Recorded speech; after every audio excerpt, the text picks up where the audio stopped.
Bonjour Christophe Robert. Bonjour. Je vais prononcer une phrase que vous connaissez bien. Au secours, une femme vient de mourir gelée cette nuit à 3 heures sur le trottoir du boulevard Sébastopol. C'était le début de l'appel de l'abbé Pierre. C'était l'hiver 54. Vous n'êtes pas fatigué d'appeler au secours tous les hivers?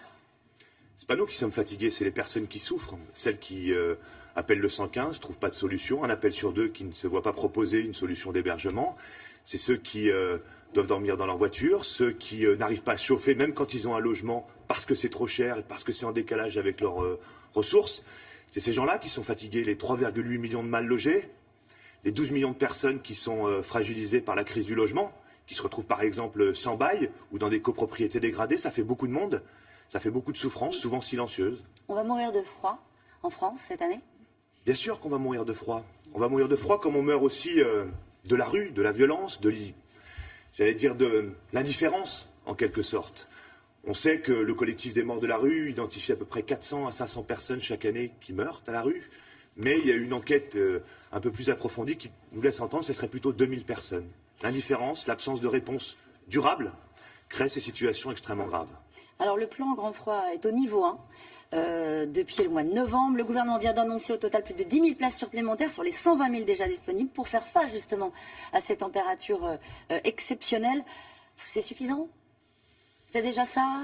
Oui, c'est ça. C'est tant mieux. Il faut tout faire. Il faut tout faire. On ne peut pas laisser des gens à la rue. On ne peut pas laisser des personnes qui appellent le 115 sans réponse. Donc il faut ouvrir des solutions, des bâtiments publics, peut-être des gymnases. Il faut renforcer les maraudes. Il faut que tout le monde se mobilise. En même temps, chaque année, on voit réapparaître le problème.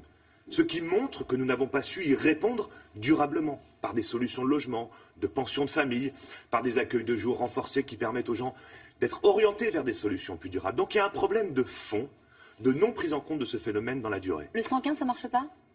Parce qu'à chaque fois qu'on est dans une vague de froid et à chaque fois qu'on parle du logement, et d'ailleurs, je m'excuse d'en parler uniquement lorsqu'il fait froid, on va en parler toute l'année, des problèmes de logement, on le fait, c'est déjà ça. Ça ne marche pas le 115?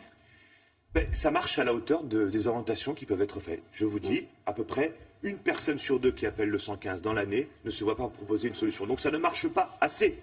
C'est nécessaire, c'est indispensable, mais il faut renforcer les capacités. Et puis il y a des personnes qui appellent le 115, puis la semaine d'après rappellent le 115, et puis le lendemain rappellent le 115. Et certains n'appellent même plus le 115 parce qu'il faut attendre trop de temps.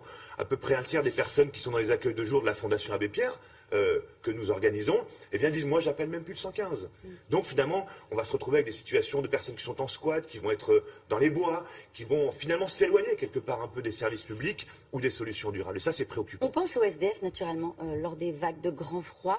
Est-ce que ce sont les seuls à être dans la difficulté dans ces moments-là? On pense également à la précarité énergétique. Oui, ça c'est un phénomène. Pas se chauffer. Ouais, c'est un phénomène majeur de personnes qui ne peuvent pas se chauffer. Ou qui restreignent le chauffage. En fait, ça illustre bien la difficulté qu'on rencontre aujourd'hui dans le domaine du logement dans ce pays. Vous avez une précarisation des ressources, vous avez 1 million de plus de pauvres en 10 ans. D'accord? Donc on a un phénomène des travailleurs pauvres, bénéficiaires des minima sociaux, et puis de l'autre, des coûts du logement très élevés, et notamment des charges. Donc des gens qui ne se chauffent plus. Des gens qui ne se chauffent plus, et ça a un impact sur la santé, ça a un impact sur la dégradation du logement.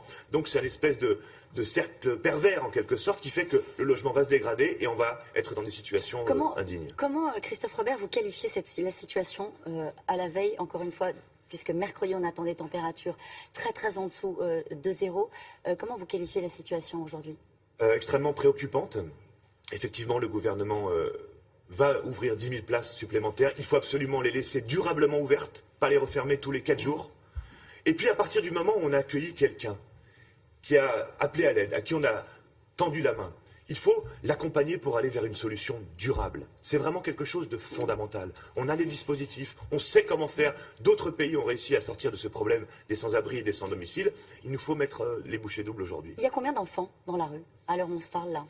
Difficile de dire. Les chiffres de l'INSEE, c'est 140 000 sans domicile. 50% de plus en 10 ans. Donc c'est un problème qui s'accentue, qu'on n'a pas su régler. Et effectivement, on a à peu près une vingtaine, trentaine de milliers d'enfants. Et on voit bien que c'est un phénomène qui s'est accentué.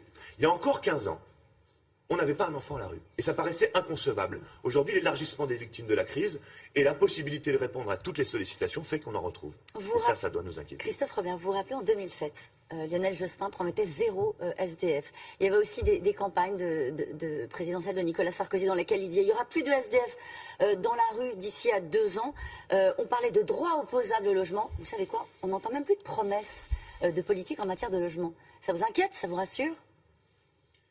Alors, des promesses, on en veut. Ça nous inquiète profondément de ne plus entendre parler de ce sujet.